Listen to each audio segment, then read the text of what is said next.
India نے پاکستان کو باضابطہ ایک نوٹس تھما دیا ہے کہ اسے انڈس واٹر ٹریٹی یا سندھ طاس معاہدہ موجودہ حالت میں قبول نہیں اور وہ اس میں تبدیلی چاہتا ہے۔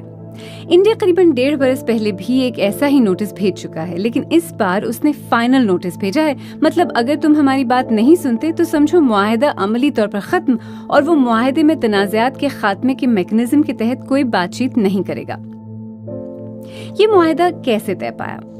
ستمبر 1960 کی بات ہے جب انڈیا کے وزیر اعظم جواہر لال نہرو کراچی آئے اور اس معاہدے پر دستخط کیے۔ پاکستان کی جانب سے صدر ایوب نے دستخط کیے اور تیسرا فریق ورلڈ بینک تھا جس کی کوششوں سے یہ معاہدہ طے پایا تھا، جس کی تیاری میں 9 برس لگے تھے۔ اس معاہدے کے تحت 6 دریاؤں کے پانیوں کے استعمال کا طریقہ کار طے پایا، جس کے تحت 3 دریا بیاس، ستلج اور راوی پر انڈیا کے مکمل حق کو تسلیم کر لیا گیا۔ انڈیا نے اس اختیار کا بھرپور استعمال کیا، ان دریاؤں پر ڈیم بنائے، دریاؤں کا رخ موڑا اور آج یہ تینوں دریا پاکستان میں مکمل طور پر خشک ہو چکے ہیں۔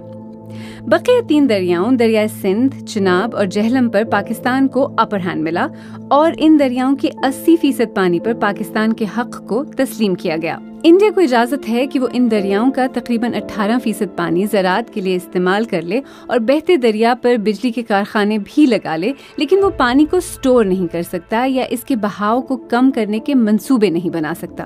انڈیا اس معاہدے کو کیوں تبدیل کرنا چاہتا ہے؟ انڈیا نے اپنے نوٹس میں جو گراؤنڈز لیے ہیں ان میں موسمیاتی تبدیلی، آبادی میں اضافے اور صاف انرجی کی پیداوار اور ایمیشنز ٹارگٹس کے حصول کا ذکر کیا ہے۔ اس کے علاوہ خطے میں دہشت گردی کے واقعات کا بھی حوالہ دیا ہے اور کہا ہے کہ دہشت گردانہ کارروائیاں معاہدے پر مکمل عمل درآمد کی راہ میں رکاوٹ ہیں۔ تنازعات کے حل کا میکانزم کیا ہے؟ اس معاہدے میں ایک مستقل انڈس کمیشن ہے جو کسی متنازع منصوبے کے حل کے لیے کام کرتا ہے۔ اگر تنازع کمیشن لیول پر حل نہ ہو سکے تو کوئی بھی فریق معاملے کو آزاد ثالث کے سامنے لے کر جا سکتا ہے یا ثالثی عدالت کے پاس جا سکتا ہے۔ سندھ طاس معاہدہ دنیا میں پانی کی تقسیم کا کامیاب ترین معاہدہ تسلیم کیا جاتا ہے۔ یہ معاہدہ ہوئے 64 برس گزر چکے ہیں۔ اس دوران پاکستان اور انڈیا کے تعلقات میں بڑے اتار چڑھاؤ آئے، کئی جنگیں ہوئیں، لیکن معاہدہ برقرار رہا۔ گزشتہ 20 برس میں جب سے بھارتیہ جنتا پارٹی انڈین سیاست میں ابھری ہے، اس معاہدے کو ختم کرنے، پاکستان کو بوند بوند کے لیے ترسانے، خون اور پانی ایک ساتھ نہیں بہہ سکتے، ایسے بیانات سامنے آئے۔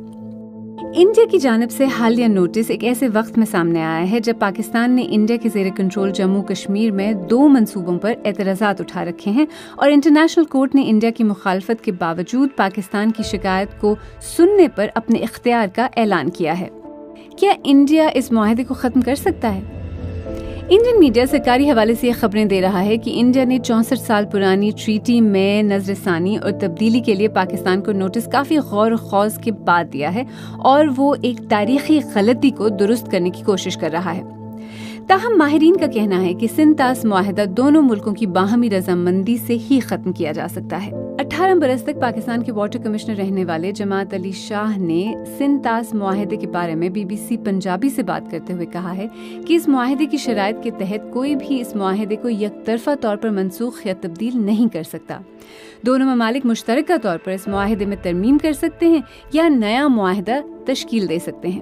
تجزیہ کار نروپا سبرمنیم کہتی ہیں کہ سندھ طاس معاہدہ ایک بہت وسیع بصیرت کا معاہدہ ہے۔ اس میں یہ ویژن تھا کہ اپر رائپیرین جو لوور رائپیرین ہے اس پہ ڈومینیٹ نہیں کر سکتی۔ ہمیں یاد رکھنا چاہیے کہ ہم بھی ایک لوور رائپیرین ہیں۔ چائنا کے ساتھ ہم برہمپترا شیئر کرتے ہیں۔ اگر کل انہوں نے کہا کہ ہم برہمپترا کو ہم ری نیگوشیٹ کرنے جا رہے ہیں تو آپ کیا کرو گے؟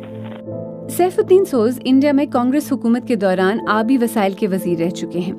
انہوں نے BBC سے بات کرتے ہوئے کہا کہ سندھ طاس معاہدہ انڈیا اور پاکستان کے درمیان ایک انتہائی آزمودہ اور کامیاب معاہدہ ہے۔ یہ جو ہے ٹریٹی جو ہے یہ ٹائم ٹیسٹڈ ہے۔ اس پر روک لگانا، چٹھی لکھنا، نوٹس دینا وہ میری نظر میں بہت غلط ہے۔ یہ انٹرنیشنل ٹریٹی ہے اور دنیا نے تسلیم کیا ہے۔ انڈیا کی حکمراں جماعت سندھ طاس معاہدے میں تبدیلی کروا سکتی ہے یا نہیں، اس کے بارے میں یقین کے ساتھ کچھ کہنا ممکن نہیں۔